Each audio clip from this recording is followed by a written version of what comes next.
संसदर उभय सदन में बजेट आलोचना जारी। प्रधानमंत्री नरेंद्र मोदी नुआदिल्ली आसंताकाली अनुष्ठित हेबाकु थिबा विकसित भारत अभिमुखे यात्रा केंद्रीय बजेट 2024-25 परवर्ती स्थिति सम्मेलन को करिवे संबोधन।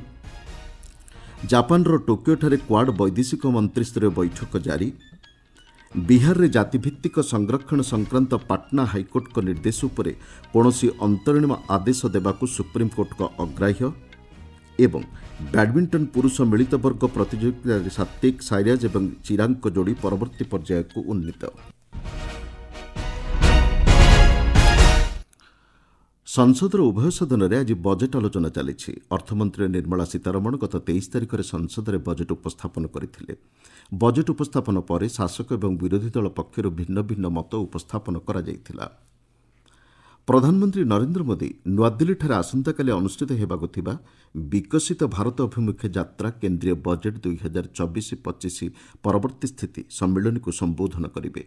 भारतीय शिल्प महासंघ आनुकूल्य आयोजित होता यह सम्मेलन लक्ष्य होउछि विकसित भारत स्वप्न साकार पर शिल्प क्षेत्र योगदान। विभिन्न क्षेत्र यह सम्मेलन में 1000 अधिक विशेषज्ञ जोगदेवे। राज्यसभा अध्यक्ष तथा उपराष्ट्रपति जगदीप धनखड़ कहते कोचिंग सेंटर गुड़िक एक प्रकार व्यावसायिक केन्द्र में परिणत होइछि। राज्यसभा बैठक आज आरंभ होगा मात्र श्री धनखड़ दिल्ली कोचिंग सेंटर में वर्षा जल जो बुड़ी प्राण हराई छात्र छात्री विषय उल्लेख कर यही कथा कहते। से कहते प्रत्येक दिन कोचिंग सेंटर संक्रांतीय विज्ञापन खबरकागज में प्रमुख स्थान अधिकार करिछि। एही प्रसंग में आलोचना तथा दृष्टि आकर्षण करा जिबा उचित बोली श्री धनखड़ गृह में कहिथिले। सबु राजनीतिक दलर नेतांक सह एही प्रसंग नहीं आलोचना करा जिबो बोली से कहिसंती। दिल्ली कोचिंग सेंटर छात्रबुड़ी घटना जातीय महिला कमिशन निज आड़ मामला को तदंत पर ग्रहण करिसंती।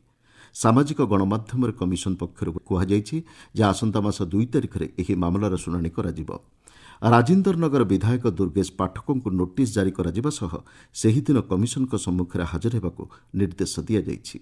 नोटिसर विरुद्धाचरण हेले विहित कार्यानुष्ठान ग्रहण कराजिबो बोली कमिशन कहिसंती। कोचिंग सेंटर वर्षा जल बुड़ी घटना मृत्यु होइथिबा 3 जनक मध्यरु 2 जन छात्री रहिसंती।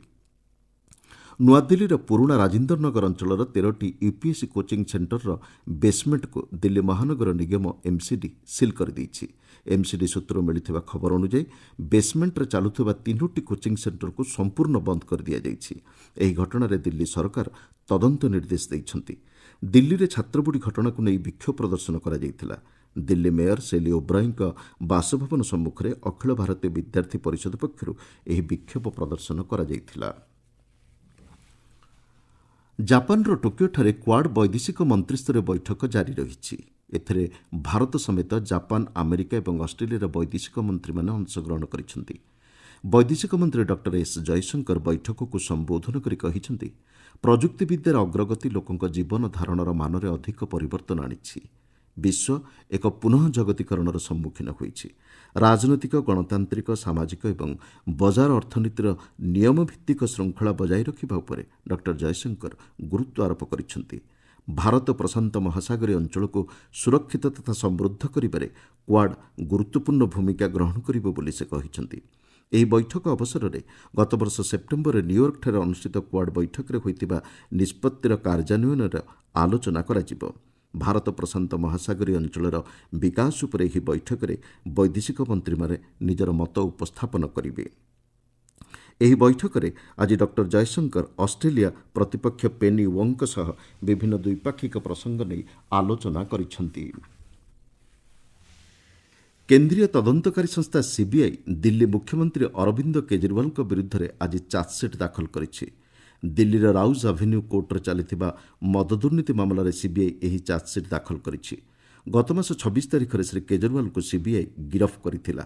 बेआईन अर्थ कारोबार मामलें प्रवर्तन निर्देशालय द्वारा गिरफ होई तिहार जेल रे विचार विभाग हाजत में थिबा श्री केजरीवाल को सीबीआई मद दुर्नीति मामलें गिरफ करथिला। बिहार रे चाकरी एवं विभिन्न शिक्षानुष्ठान नामलेखा 65% जातिभित्तिक संरक्षण को पाटना हाइकोर्ट रद्द करने उपरे कौनसी अंतरीण आदेश देवाकू सुप्रीमकोर्ट अग्राह्य कर दैछंती। ପାଟନା ହାଇକୋର୍ଟଙ୍କ ରାୟ ବିରୁଦ୍ଧରେ ବିହାର ସରକାରଙ୍କ ପକ୍ଷରୁ ଆଗତ ଆବେଦନରେ ସୁପ୍ରିମକୋର୍ଟ ପ୍ରତିପକ୍ଷଙ୍କୁ ନୋଟିସ୍ ଜାରି କରିଛନ୍ତି। ଆସନ୍ତା ସେପ୍ଟେମ୍ବର ମାସରେ ମାମଲାର ପରବର୍ତ୍ତୀ ଶୁଣାଣି ପାଇଁ ଧାର୍ଯ୍ୟ ହୋଇଛି। ସୂଚନାଯୋଗ୍ୟ ବିହାର ସରକାରଙ୍କ ଚାକିରି ଏବଂ ଉଚ୍ଚ ଶିକ୍ଷାନୁଷ୍ଠାନରେ ପଛୁଆବର୍ଗ ଅନୁସୂଚିତ ଜାତି ଓ ଜନଜାତିଙ୍କ ପାଇଁ ସ୍ଥାନ ସଂରକ୍ଷଣ 50ରୁ 65%କୁ ବୃଦ୍ଧି ସଂକ୍ରାନ୍ତ ବିଜ୍ଞପ୍ତି ଜାରି କରିଥିଲେ। ଏହା ବିରୁଦ୍ଧରେ ଆଗତ ଆବେଦନର ଶୁଣାଣି କରି ଗତ ମାସରେ ପାଟନା ହାଇକୋର୍ଟ ଏହି ବିଜ୍ଞପ୍ତିକୁ ରଦ୍ଦ କରିଦେଇଥିଲେ। ଆନ୍ତର୍ଜାତିକ ବ୍ୟାଘ୍ର ସଂରକ୍ଷଣ ଦିବସ ଆଜି ସମଗ୍ର ଦେଶରେ ପାଳନ କରାଯାଉଛି।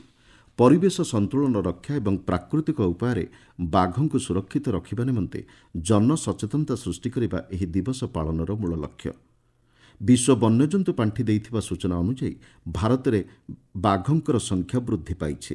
1973 ମସିହାରେ ବାଘ ସଂରକ୍ଷଣ ପାଇଁ ଭାରତରେ ପଦକ୍ଷେପ ନିଆଯାଇଥିଲା ଏବଂ ପ୍ରୋଜେକ୍ଟ ଟାଇଗର ପ୍ରକଳ୍ପ ଆରମ୍ଭ ହୋଇଥିଲା। ଜାତୀୟ ବାଘ ସଂରକ୍ଷଣ କର୍ତ୍ତୃପକ୍ଷଙ୍କ ଅଧୀନରେ ଏହି ପ୍ରକଳ୍ପ କାର୍ଯ୍ୟକାରୀ ହେଉଛି। ବିଶ୍ୱର 80% ବାଘ ଭାରତରେ ଥିବା ଜଣାପଡ଼ିଛି। ନୂଆଦିଲ୍ଲୀଠାରେ ଜାତୀୟ ବ୍ୟାଘ୍ର ସଂରକ୍ଷଣ କର୍ତ୍ତୃପକ୍ଷଙ୍କ 25ତମ ବୈଠକ ଆଜି ପରିବେଶ, ଜଙ୍ଗଲ, ଜଳବାୟୁ ପରିବର୍ତ୍ତନ ମନ୍ତ୍ରୀ ଭୂପେନ୍ଦର ଯାଦବଙ୍କ ଅଧ୍ୟକ୍ଷତାରେ ଅନୁଷ୍ଠିତ ହୋଇଛି।